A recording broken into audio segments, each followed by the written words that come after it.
Hey, what's up, everyone? Before we get into this next episode, I want to give a quick shout out to Seth Roy of North Mountain Goshawks for being a continued supporter of the podcast. And for those of you looking to add a goshawk as a new hunting partner, particularly a parent-reared North American, Finnish, or Russian goshawk, you should definitely hit up Seth. He produces some great game hawks. His email is ostringer3@gmail.com, or you can send him a message on Facebook at North Mountain Goshawks, or go to northmountaingoshawks.com and fill out the information form.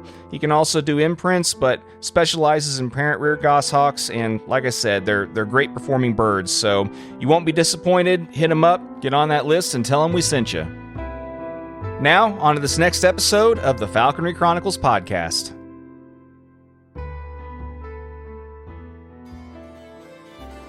I remember after riding a horse for maybe 7 hours or something, it was snowing a lot. We were minus 40 degrees below Celsius. I almost lose my hand because I lost my glove. But after I put my glove on, we started riding the horse until the top of the mountain. We were waiting because one of them had seen a fox running at the bottom of the mountain, but maybe a kilometer away or something. I couldn't even see it, and they told me, "Wait! Don't take off the hood." I was waiting, but I remember that time I didn't even feel the cold. I was totally in shock, waiting to that special moment. So I take the hood off, and they also take the hood off. We released 2 eagles, and they went very far away, so far away, flying high, and then made a stoop. Hey, what's up, everyone? Welcome back for another episode of the Falconry Chronicles podcast. And this episode was another one that was recorded at the NAFA meet this past year.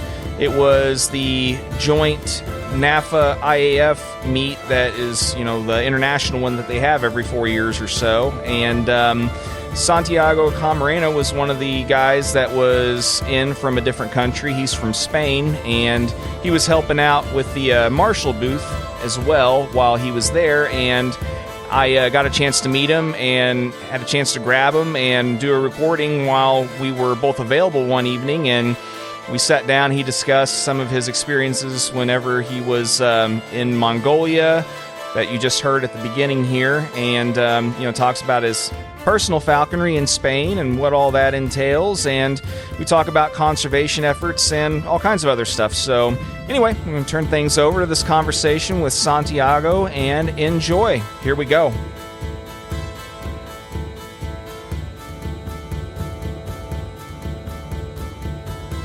Well, I'm glad I got a chance to meet you at the vendor thing last night. And so what did you get a chance to go out and see this morning? What kind of flights did you see? We were to see the Harris hawk and the red-tailed hawk hunting rabbits, cottontails, in a very, very beautiful spot, but plenty of grass. The grass was so high, so we couldn't see many good hunts. Yeah. The slips sometimes whenever the rabbit pops out, and then like whenever you see the hawk, try and like when it comes to dirt hawking, like when it comes to Harris's and red tails on rabbits, a lot of the times if they do make a catch, you don't really get a chance to see it very often because for a red tail to really have a good chance on a lot of different types of slips, like the bunny kind of has to be slowly kind of creeping, and half the time you don't even get to see the catch, you just hear squealing, and then of course and that's why we have decided to come back, because it was raining, it's so windy, so it was so hard to stay out. It's not like just purely rabbits with like red tails and Harris's and stuff. Like it's not my cup of tea just doing that when it comes to, it's not my preference, because half the time, like I say, you don't get to see the chase. And now I will say, now that I have dachshunds and dogs that are good with rabbits, it makes it kind of fun again. Yeah. But I mean, I don't know, like, so do you not have that type of falconry very much where you're from? We used to hunt with harrisock too, cottontail and jackrabbits too. But the places where we used to hunt then is maybe more flat areas or open areas where the grass is very down and you can see them much better. Or sometimes we use the ferret to let them out from the holes. Mm-hmm. And it's another kind of falconry that I like, but I always prefer, rather than killing or catching rabbits or some mammals, I always prefer hunting birds instead. Feather, yeah. I if mainly what you're hunting is a little bit thinner cover and not as much of the tall stuff and everything. I mean, there's some Goshawk guys that I know that would probably, be really excited about that and salivating. That's what the guys that I fly Goshawks, they love to hunt in. They want those nice open slips and everything. So. Yeah, I have seen many good videos from an American guy. I don't remember his name. Hunting ducks or feather, which is much funnier than for me. Always is much better for me to see a 3D dimension flight than 2D dimension flight. Yeah. I like flights on feather quite a bit better. Also, it's more engaging, but as far as just watching it, I think it's a lot cooler. I'm not really sure that I would be a big fan of every single time I went on a hunt. My bird would have like a 300-yard, pheasant slip or whatever, and then have to go and chase after that, or quail or whatever. It's not really something that I think I would want for my personal falconry, but it's really neat to watch. Yeah, of course. It's always a pleasure to see a short wind flying behind the partridges or pheasant or whatever bird. It takes maybe a long chase, and you have to walk a lot too, but I think you can see them much better flying both together at the same time, or going up, and chasing hard. So I think always it's harder for the short winds too to hunt them. Yeah, I think that there's probably a lot to be said for people probably end up with a lot better cardio, and just they're probably in a lot better shape if they hunt quail and pheasant and things like that. But and before we get too much further, I just want to say cheers. Also, by the way, thanks for joining, and remind me again, where is it exactly that you're from? I'm from Spain. My name is Santiago Camarena. I'm starting with falconry when I was 16 years old. So now I'm 43. It seems a long time that I'm practicing falconry. I'm starting with a kestrel. My father brought me a kestrel when I was 16. I didn't know what falconry was because it was so hard at that time to find information in internet or whatever place. Even buy some book related with falconry. It was so hard until my uncle brought me a book several years later when I was 17 or something, 18, and I found out what was falconry, and I was really impressive. I was able to call the kestrel I had at home at that time, and I was in shock for years until now, I think. So it's something that you cannot explain with words.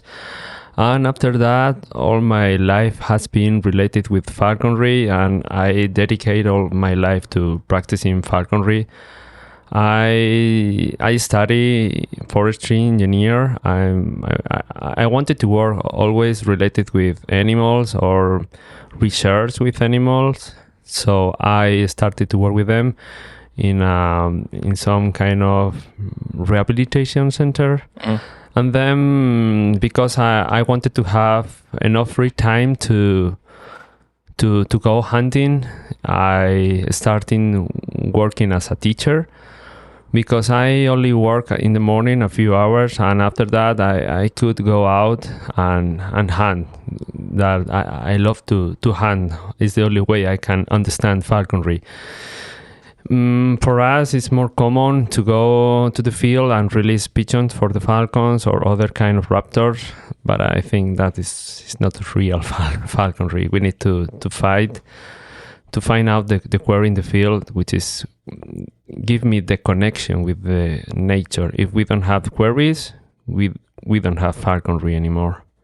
Yeah, and so I mean, as far as I know, you're from Spain, but like, what area of Spain are you from more specifically? I'm very lucky because I live in Ciudad Real. It's a small village 200 kilometers south from Madrid. It's the capital. It's more like in the center. We were very lucky because I don't know if you know Félix Rodríguez de la Fuente. He was one of the guys who introduced falconry after the medieval age in Europe. So he was from a village in the north of Spain, and it was very nice guy, and he gave us all the knowledge that he knew at that time. Because of him, we started practicing falconry in a very good number. I could say that we are maybe we have the third biggest association in the world, which is AECA. It's the Spanish Falconer Association. We are near to 1,000 associated people there practicing in a very small country. My country is more or less like Utah, maybe a little bit bigger. So imagine we are close to 5,000 people practicing falconry in that small area. So which is amazing, but we have many problems to continue practicing it. Yeah, that seems like a lot of people for a very small area. And I mean, are all of those people actively really flying birds, or are a lot of them just people that have birds? Because I know, like, so I mean, do you have to go through a lot of the same things that you have to go through like here in the States to become a falconer over there, or is it kind of like the UK where pretty much anybody can buy a bird, or like how does it work over there? It's enough if you have the money to buy the bird. You can have it, but that doesn't mean you are a falconer. That means maybe you are a bird keeper. There are many bird keepers there, and they are not very interested in falconry, in hunting. So we are fighting to keep going hunting.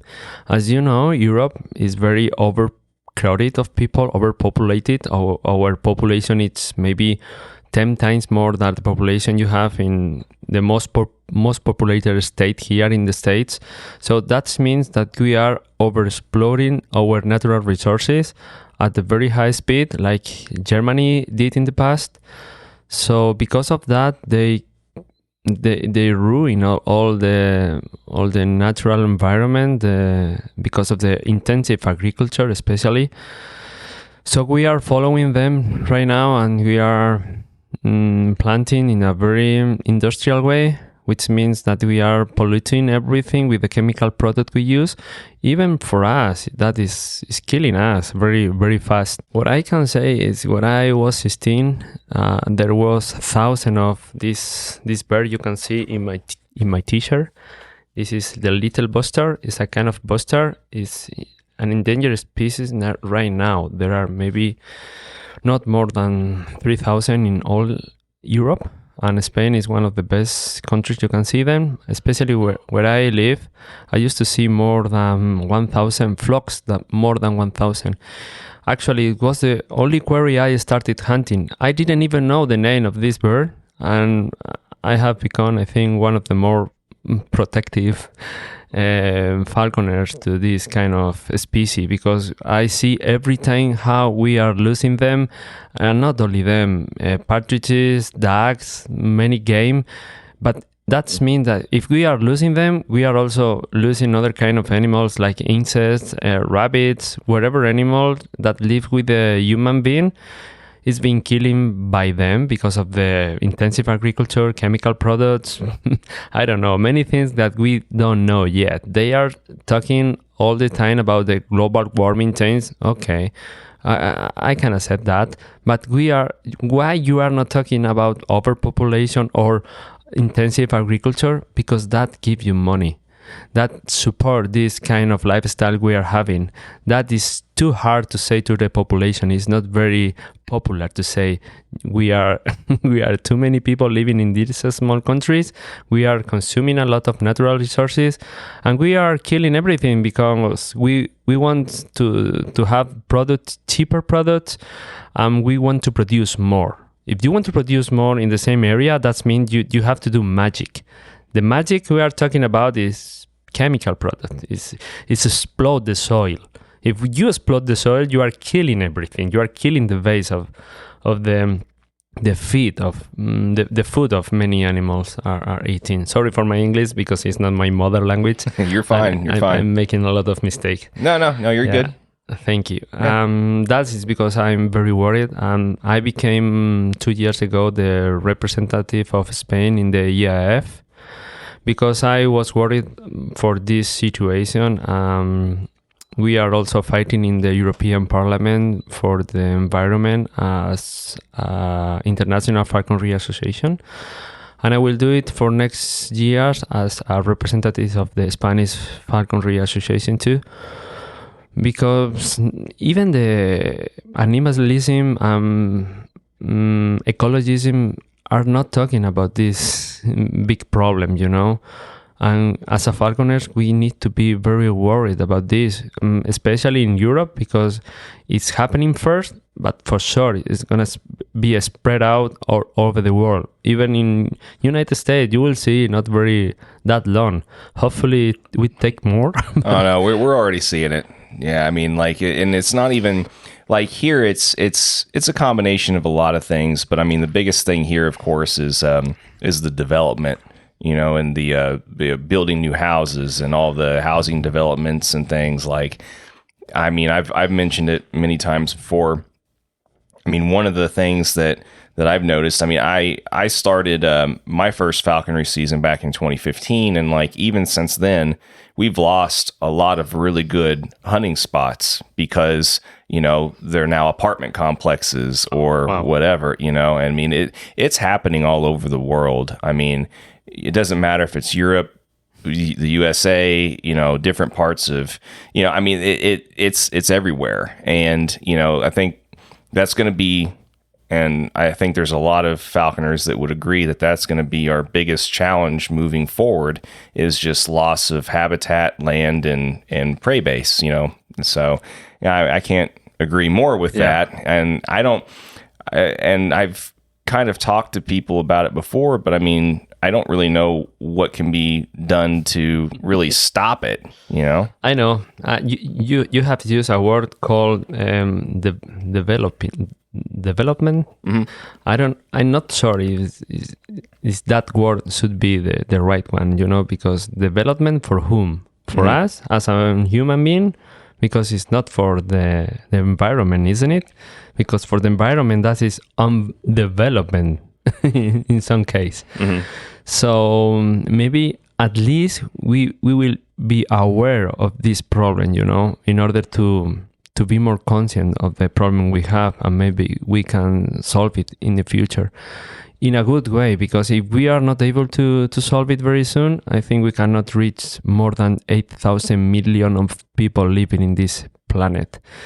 It will be very hard for our kids or our next generation to survive in this world. We are not gonna be the same human being like we were 50 years ago, where our parents, they were able to see a very good health of the environment. We are not able to see anymore.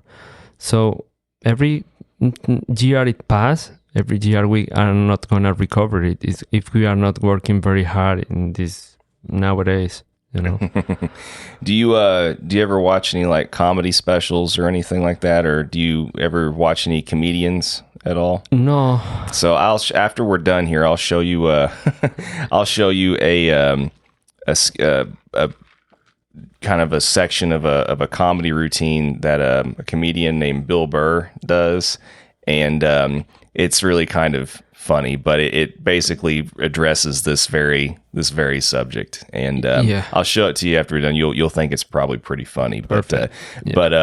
but yeah, I mean, unless there's a pretty drastic decline in the population, going forward, then yeah. But I mean, even so, a lot of damage has already been done. So unless we just go ahead and subtract, there's a lot of people that aren't going to be living in a lot of these areas anymore, and we can just let a lot of these housing developments and things and subdivisions and apartment complexes just go ahead and grow back over.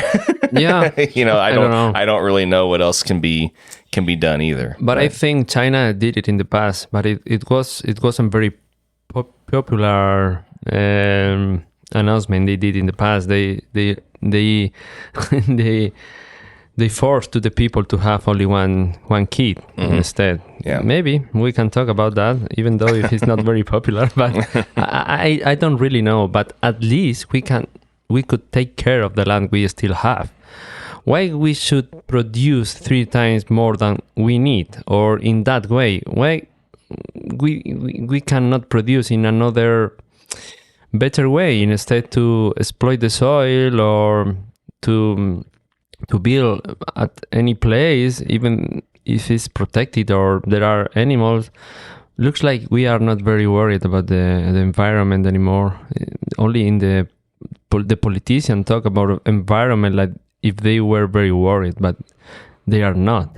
They are forcing us to buy electrical cars in Europe. For what? What's the reason? Economic reason, I think. They want to take the control of all of us, because controlling the petrol, because they are not controlling the petrol, the Arab people are controlling the petrol, so the European Union can control the electricity. At least they are telling us that kind of electricity of power is not polluting, but it is polluting. Yeah. We are putting a lot of solar panels, windmills everywhere. We are producing very few energy with them, but we are destroying the landscape, environment, and everything. In the name of the environment, they are telling us we are saving the environment because of this green energy. Come on, who believes that? Yeah, no, it's a slippery slope, because it's kind of one of those. It's one of those really controversial, topics nowadays. But the fact of the matter is it doesn't really matter. Like, there's no disputing the fact that we're losing more and more land, and we're also losing a lot of, like you said, the natural resources that come along with that. But like I said, I mean, we can continue to raise awareness, but I mean, until we figure out a way to make the right people a continued amount of large amounts of money in a way that it actually works the other way around. Like if we could find a way to make a lot of these people that are making a lot of money off of all these different things more money by coming up with a way to conserve natural resources in the process, that's probably going to be the only way. Yeah. Coming up with some random way to be like, okay, well, actually, if we do this and we don't do as much of this, but we can find a different way for you to still make money, that's going to probably be the only way. Maybe that's going to be the only way, or like they are doing nowadays, they are protecting only some areas. They are calling them national park. They are taking money from them. Maybe it's not the only way, but if they do that, we are not going to be able to hunt anymore, at least in that areas. Mm-hmm. Yeah, I mean, it's like I said, it's a slippery slope, but yeah, I don't know. But so going back real quick, because I mean, you kind of very quickly and sort of briefly brushed over your initial start into falconry. Remind me again, how old was it whenever you got into it? I was around 16 years old when I went into. I started with kestrel, European kestrel. Mm-hmm. After that, 2 years later, when I started knowing what the falconry was, I bought my first falcon, my first hybrid, because I met a guy 3 hours far away from my home. I started practicing falconry. He's around 70 years old. He teach me many things, especially with the peregrines, falcons, and hybrids. I started hunting with him every day, every single day. We were hunting partridges, waiting on, but very few meters, very, very low altitude. Mm-hmm. It was so fun at that time, and I couldn't forget anymore that lifestyle, because it was lifestyle. I was studying my degree at that time, but I didn't stop to go out even one day. I was hanging out with him every day, hunting everywhere, partridges, ducks, and little bustard too. That's make me a sign on my brain that I couldn't forget anymore.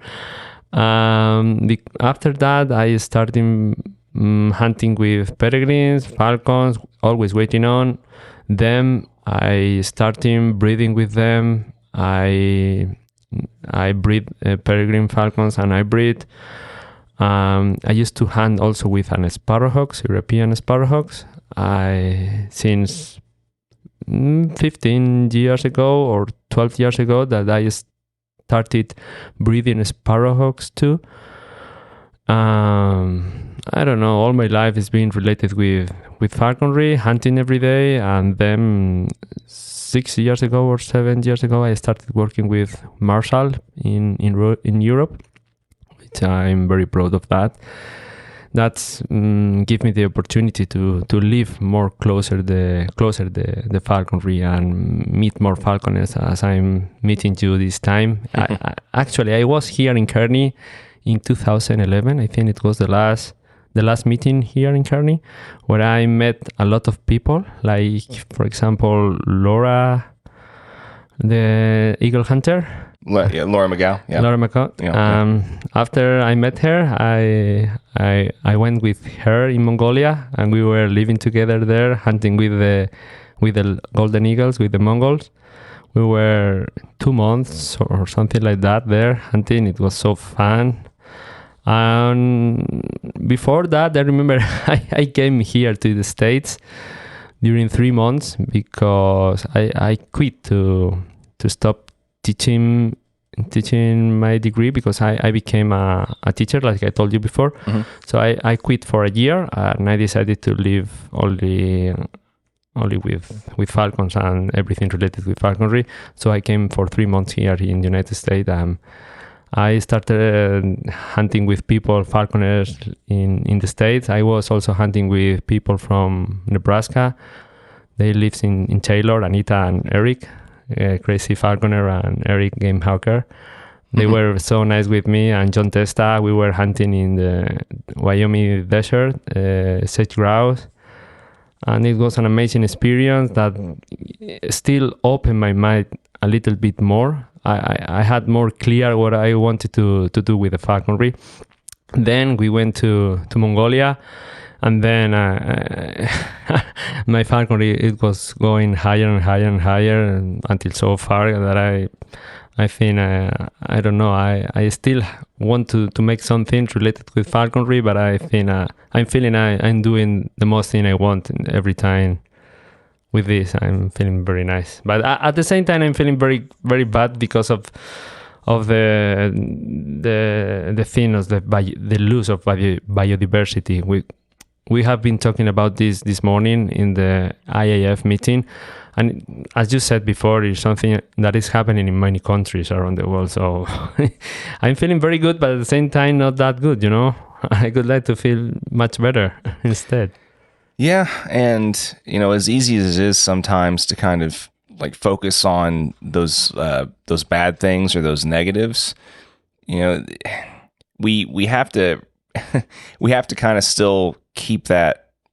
I don't know. I'm trying to think of the best way to describe it. Like, we have to keep kind of tempered expectations. Like, we need to make sure that we don't let the negative thoughts or the bad things outweigh, all the good things that we still have. And, it's one, I think that, I'm glad that there are organizations that exist that do kind of, try and continue to make things better, even though it seems like it's a very uphill battle when it comes to a lot of this stuff. But as far as I did want to ask you though, before we got too much further and before I forget to ask this, so like obtaining birds, like in Spain, are you able to trap like wild birds in Spain, or is it only just captive bred?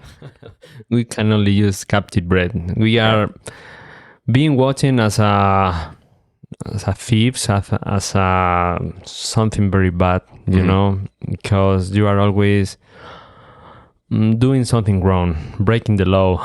There are many laws about hunters, falconry, and everything. We have CITES, as you know, the paperwork the government give to you. They are making blood tests every year or putting rings, checking all that stuff, which is very nice. They have the control, or the majority of control of the raptor we use in falconry. But my question is why they are not taking care of the other things like biodiversity, which is more important. Yes, but unfortunately we cannot take them from the wild like you. So I would love to trap a merlin, because I have seen many wild merlin hunting here in United States, and they are awesome. They don't have nothing to do with the captive breed merlin that I have seen in Europe. So we are trying to do our best, making wild hack with peregrines and with other raptors. I'm making wild hack since a long time. Also, I was working with Arab people doing hacking with deers in Scotland, and they become like almost wild. I don't know if it's exactly like that, but I think they are pretty good for hunting too. Okay, so yeah, I mean, you're able to still maintain a pretty nice. You're still able to kind of keep a nice variety of genetics and things that are producing good hunting birds still, even though you're not able to kind of incorporate that pull from the wild. Also then. Of course, we have a lot of variety of genetics because we are crossing many peregrines from one place to another one. So I think the variety, like you used to say, is the spicy of life. So we are making very good birds. Sometimes you can not even make difference between the wild one or the one breeding in captivity breeding. The falconry we have reached there in Spain is very good. Now we imported the Sky Trial 22 years ago. Our president of our association is Manuel Diego Pareja Obregón. He was here more than 20 years ago, and he brought the Sky Trial. He talked with Gerald Richard, and he imported to Spain, and we are doing a Sky Trial since that day. And in the last Sky Trial we had last year, we were reaching altitudes around 500 feet. In meters, it's around 400 meters, something like that. And in 10 minutes, it's like train a monkey, I know. But it's very accurate way of training falcons and motivate falcons. It's something impressive. I have been in many countries, and it's not easy to see this kind of training in other countries. I'm not telling you that it's the best falconry, of course not. It's another way, but we have reached a very good way of training raptors. So we are very specific in some kind of training, also with sparrowhawks and shorewind, training them with many kind of ways, drones, thermals, car, whatever, to make them stronger. I think it's important to continue to emphasize the difference, though, kind of like you were saying and alluding to, like, I mean, a lot like the Sky Trials and some of these other training tools and all those kind of things, they serve a purpose, but technically it's still not falconry because you're not really hunting, wild quarries, so to speak, and all of that. Yeah. I understand that some countries have a lot more limitations than, and I like I get all of that, and I'm not going to sit here and just crap on the way other countries do things by any stretch. It's not. Yeah. But I mean, for people listening that aren't very familiar with a lot of the differences, I mean, it's important to kind of make sure that people know that there is a difference. Of course, yeah, of course there is. But you know what? The problem is because for many of the people practicing falconry in Europe, we need to organize those kind of meetings, because otherwise we will lose falconers. We will lose people who practice falconry. And if we lose people who practice falconry, we are not going to be enough people for fighting against laws, governments, ecologists, animalism. So we need them, even though if they are not very related with real falconry. Sure. I could really love to the way you do here in the States. Today we are hunting. We are doing real hunting in the NAFA meeting, which is the goal of falconry. I'm organizing in Spain, and the Marshall Falconry Day is only for hunting ducks, just that. We are not giving any reward to the high speech falcon or faster falcon, whatever. We are going then and hunt, just that. So that should be the goal. Of course, I totally agree with you. Yeah, and like I said, there's nothing wrong with utilizing different resources and different tools to help train a bird, and also to help with community outreach and things like that. Because the fact of the matter too is that we can't always bring just general people out in the field with us to see what it really entails, like what falconry really is made of. Yeah, but there is a place, I believe personally, for education and some of those different types of things, so that people can at least see the birds fly, see that a very positive relationship can be had, with these creatures of nature. And it's a way to communicate with the nature. Yeah, and people need to understand, and we need to have ways to keep people interested in maintaining a good relationship with nature also. And sometimes the best way to do that is through some of these other things that, sure, it's not falconry, but it's a good way to get people interested in totally agree. Totally agree with you. And we need to still catching more people, to take the attention of more people interested in falconry, because when I was teaching during all these years I have been teaching, it was so hard for me to find one kid interested not in falconry, in nature. I was teaching in a very small villages. I live in a very hard place where it's one of the best places for hunting in Europe. So we were very related with hunt, but it was so hard to find one kid interested in hunting.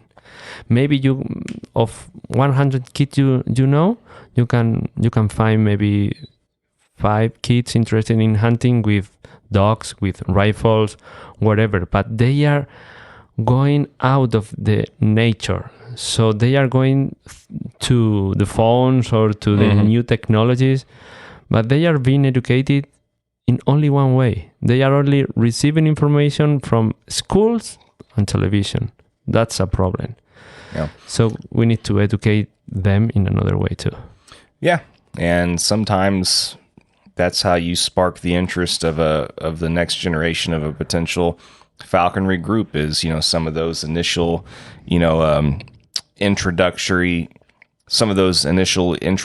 type of scenarios where you have like a sky trials and or something like that, and a kid can see a falcon stoop from a high pitch, and they think it's cool, and all of a sudden they want to help maintain these birds and do all these different things. And so Yeah, I mean, like I said, I'm just curious how things work, because I mean that's one of my main continued motivations in speaking with so many different people from so many different countries and seeing all these different things, and because I like to know how things work in all these different places, and I think it's important also, and it's a recurring theme that I try and continually have here on the podcast, is people need to listen and understand what other countries have to deal with, what they can and can't do, and what they have to go through to even keep what they have, so that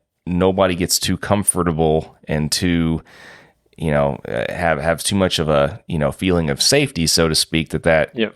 Can't happen, to us or another country or whatever the case is. So Yeah. For example, inside the EAF, we have a group for educating the kids in the school. We introduce a subject in South Africa, which is called Falconry. I don't know if you know that. It's only in that subject they can choose. The kids can choose that subject, and it have been chosen by many of them. So it's a way to let them know what falconry is, which is amazing. We would have to do this in more countries to educate the kids and to give them another chance, another opportunity to choose something different, something separated from the new technologies or something like that, to let them think about themselves. Mm-hmm. It's sad to see not to see many young kids here in the States. In Europe, at least in Spain, it's much easier to see kids with 5-7 years old practicing falconry, or 12 years old. I really happy when I see one of those kids practicing it. It gives me more I don't know, I have more hope in falconry in the future. It's the only way we can keep it in the future. Yeah, and if the future generations don't see it as something important, then yeah, I mean, it's just going to end up like anything else and just kind of die, fall by the wayside, and just, kind of get swept under the rugs of history, so to speak. And yeah, nobody's going to do anything. Yeah. Being a falconer, you are not only a hunter. You are only a gamekeeper. You are a bird watcher. You are a natural conservationist. You are an ecologist. You are everything, because you are interested in protecting nature. You are not an observer. You are part of the nature. So it's a feeling. It's something very hard to transmit. I know if you have a kid or a daughter, you cannot transmit them sometimes what are you feeling inside. They have to live by themselves what you live in your past. What you have lived in your when you were a kid, it's gonna keep you inside you, and maybe you will practice in the future. It's the only chance we have. Yeah, and like I said, a lot of these younger kids, if they don't have that early appreciation, then yeah, it's sometimes whenever they get older and stuff, it's too late. And I don't know. Yeah, like I said, I really hope that that the interest will keep at least growing enough to continue to maintain. And yeah, it's the only way. But you know what? Nowadays, for you, me, and many people, it's getting harder to have free time. And if you don't have free time, you cannot be a falconer. You need time. Time is the most important thing, not only in falconry, in life. If you have time, you can decide by yourself, you can think by yourself, you can do everything by yourself. So if you are only focused on your work, that means you couldn't think by yourself. You are not gonna be able to do things by yourself. You will need people to help you to do things. You are not gonna be able to hunt with the falcons, to go in the field. So we are very busy with things that they are not making us happy. So we need to find our way to do the things that make us happy in order to enjoy life. If you don't enjoy this short life, it's going to be too late when you realize that you are wasting your time and you have done what you didn't want to do. Yeah, and I'm envious of people that have found different things like this much earlier in life, so they knew to make it a priority as they got older. Yeah, and priorities. Yeah, and I mean, people like yourself that were fortunate enough to get in it pretty young, and you had a much longer chance to start to mold your life around it instead of the other way around. Yeah. Not so much for someone like me, I mean, I got into it when they were a little bit older and stuff. So. Yeah, but even though at that time or when you are getting older, it's not that easy because you have to break with many things. Mm-hmm. I have broken with many things. I have been focused only in falconry. So all my life it has been dedicated to be a falconer. I was not interested in other things like working in things that they didn't make me happy. So my only goal was practicing falconry, just that. But I think if you don't lose that goal, you will find your path. You will find the good way to be happy in life. Doesn't matter the age you are.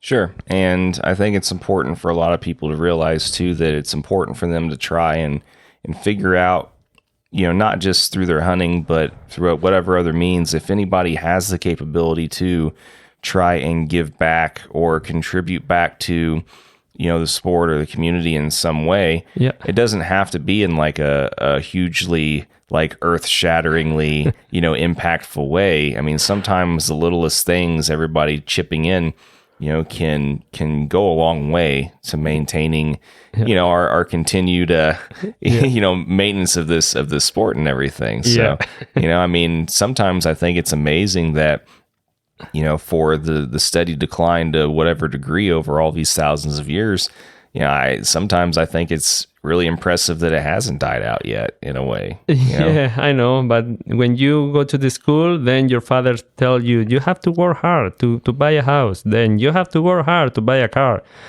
So that's happiness? Yeah. That's my question. Yeah. I think there are another ways to live. That's why I decided to go to Mongolia, because I wanted to live without nothing. We don't need phones. We don't need computer. We don't need many things we have already.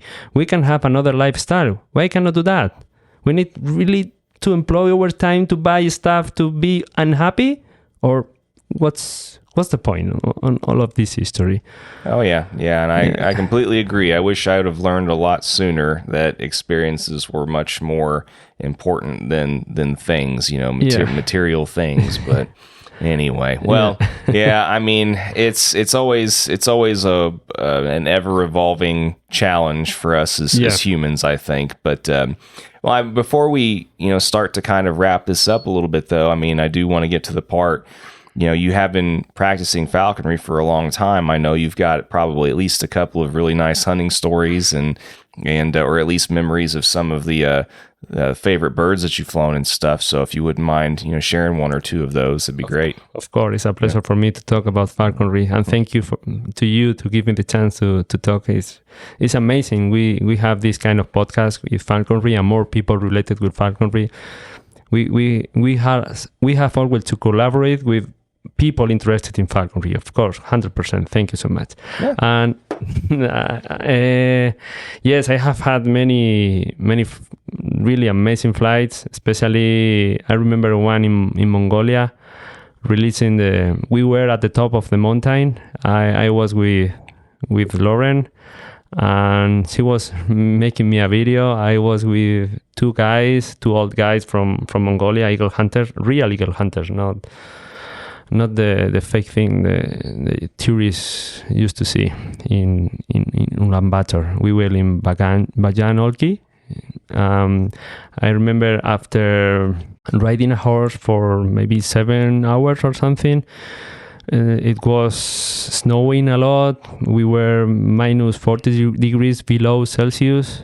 I almost lose my hand because I lost my glove. But after I took my glove, I put my glove on, we started riding the horse until the top of the mountain. We were waiting because one of them had seen a fox running at the bottom of the mountain, but maybe a kilometer away or something. I couldn't even see it. And they told me, wait, don't take off the hood. I was waiting, but I remember that time I didn't even feel the cold. I was totally in shock, waiting to that special moment. So I take the hood off, and they also take the hood off. We released 2 eagles, and they went very far away, so far away, flying high, and then made a stoop to the fox. They didn't catch it, but it was an amazing flight I haven't ever seen or ever felt in my body. It was an amazing experience. Man, I'm not really sure that I would enjoy that cold, and especially after 7 hours. Like, how did you feel anything on your body after? No, you couldn't, because I remember the seat of the horse. It was made of wood. I had a very, very good clothes for winter, but because of the seat was made with wood, the blood cannot circulate to your veins, so they cannot reach your fingers. So that means you are not feeling cold anymore. You are feeling pain. Yeah. So yeah. they don't have heating. They only have a small fire in the houses. We were going to other different houses day by day, and I was dreaming with the fire when we arrived in the other house. That's the only way. But sometimes you forget everything, and you are only focusing your passion. It was very special to me to see kids smiling, kids playing around, kids acting like kids, not like right now, They were breathing wild. They were breathing in nature, in contact with nature. They knew everything about animals, plants, temperature, forecast, wherever maybe their condition of lifestyle, they were so hard for us, but they were happy. It's another way to be happy. In fact, Kazakhs mean free man, so they are free. They know they can live in society, but they have chosen to live in that way, and they feel free, and they are happy. So that's amazed me. Yeah, and if you don't know what you don't have necessarily, then you can't like miss it. So that is the consume. I don't know how to say in English. They create you a need on you. So they invented a product to make you depend to that product. So you dedicate your time to buy that product. Yeah. You change your time for the product that you don't really need it. Sure. Yeah, they create a market for it, and then marketing. they addict us to certain things. Yeah. I mean, these cellular devices that we carry on us every single day. I mean, it's the prime example of that for sure. Yeah. No, that sounds like an incredible experience. Like I said, I think I'd probably have to find a way though to I would smuggle in a space heater and like a little portable battery or something, and find a way to mount it on top of the wooden saddle, like in front of me. Yeah. And just go ahead and just have a little portable heater going during that 7-hour horse ride. Yeah, of course, there is a way, but I didn't find it. I'm still searching for that way, because I don't know if I'm going to repeat that experience, but I think each of us, we need to have that kind of experience sometime to see another way to live. There is no only one. There are many. Yeah. Either that, or just I would have brought maybe a huge like trash bag full of those like hand and foot warmer things that you can kind of break and stick in your gloves. Do you know stuff, how it lasts? That 30 minutes. That's nothing. That's nothing. You need a special heater for the whole body at that time. No, it's totally hard. It's a hardcore experience. Yeah, I mean, it would have to be. I'm not, like I said, I'm not sure if I'm 100% wired for that, and I'm not. You could if you want. I mean, I mean, where there's a will, there's a way. But I'm not really sure that would be something that I could maintain willpower. I think after about the first maybe 30 minutes to an hour, I'd be like, all right. No, you need to be mentally ready for that. Yeah. Well. Yeah, I don't know. Maybe someday we'll see. We'll see. But yeah. So I mean, is there any other like any of the birds that you've flown or anything? Yeah. For example, last season I was able to hunt almost 200 quarries with the sparrowhawks, with the European sparrowhawks. I hunted more than 15 different species, and I have catch majority magpies in Spain, which is maybe a little bit bigger than a female sparrowhawk. They are able to chase for maybe 200 meters, and they capture in the middle of the air. That's amazed me. Also, I flew a hybrid of aplomado with peregrine for 6 years. I was hunting with her in many caravans, many other species.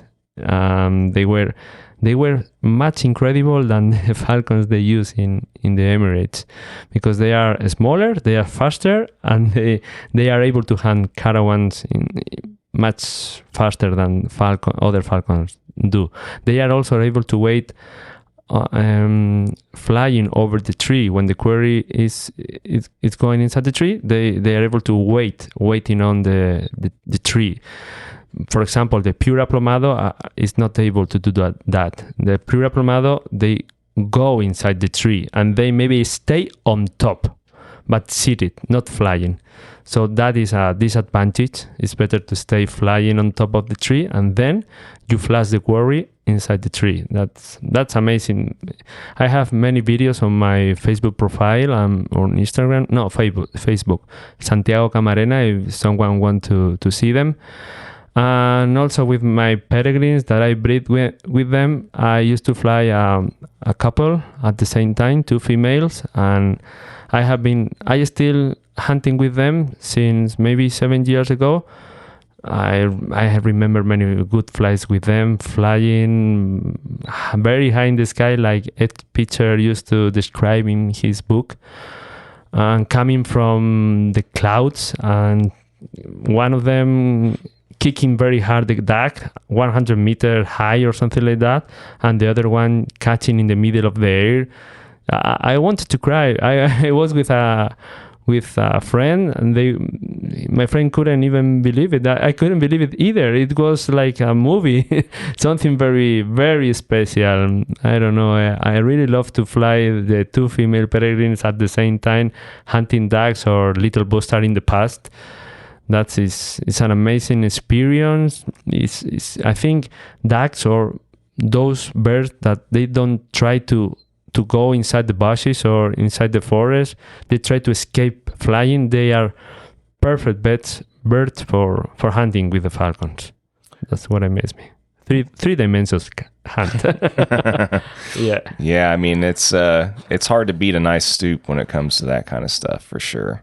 Yeah. But yeah, no, that's awesome. Well, I mean, like I said, I know we could probably talk longer about a lot of the different birds that you've flown and things like that, but I know that there's, things that we've got to head off and do here before too long. So I think now would be a good time to go ahead and, get your piece of advice that you would think about leaving for current and future generations of falconers. And, we can go ahead and call this conversation good and get back to our business.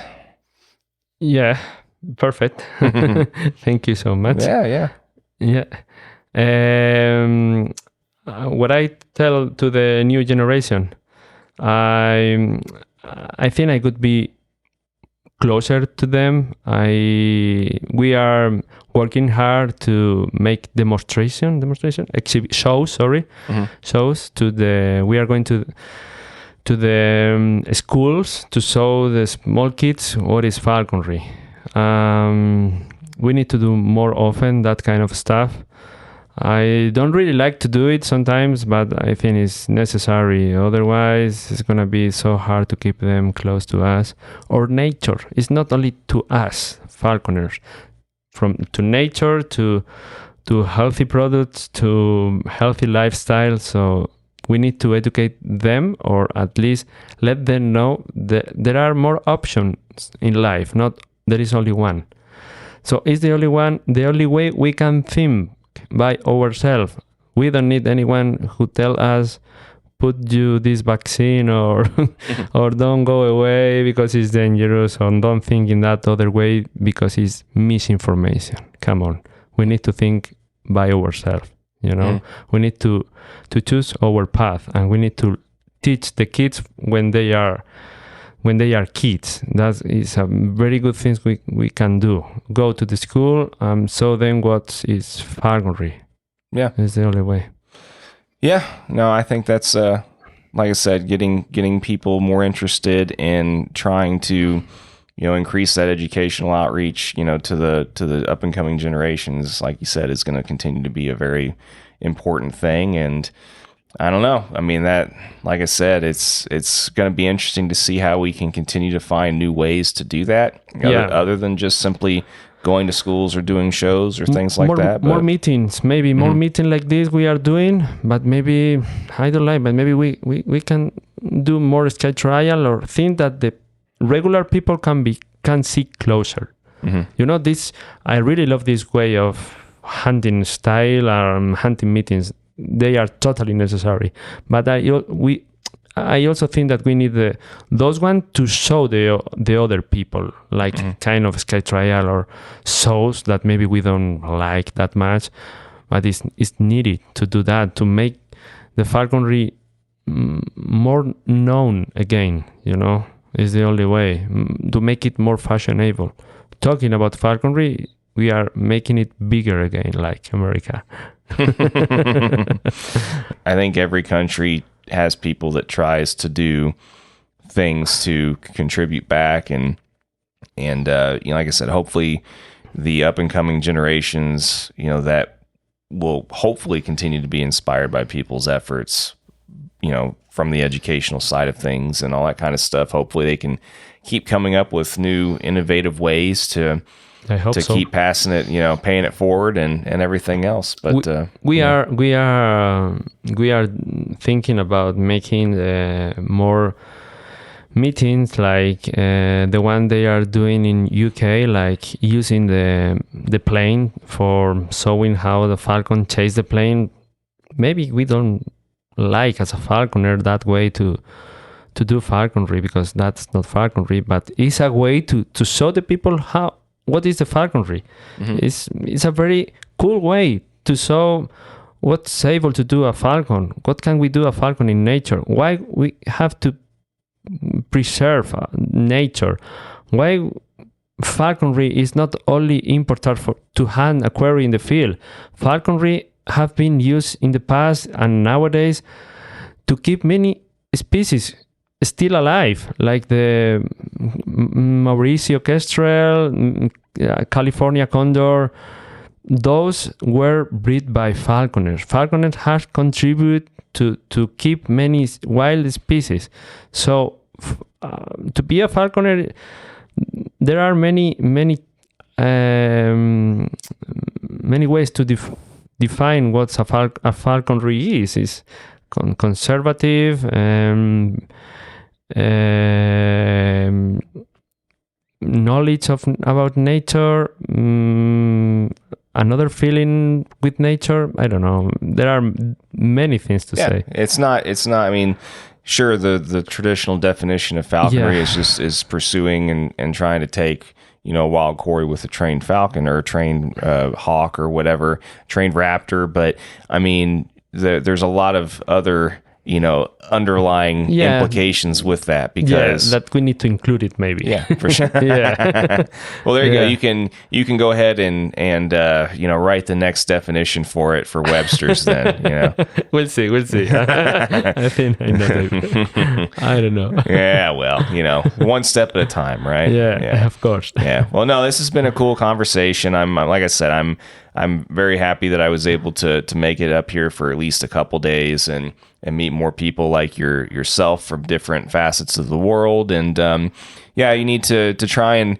get with the powers that be and try and have me come up and do a series for Spain sometime or something. Yeah. I could love to do something like this maybe in Europe, in Spain, doesn't matter. But we need to still encouraging people to do new things and to support them in many ways as we can. We are always trying to support people that is able to do something for falconry, for nature, for conservation, for wherever.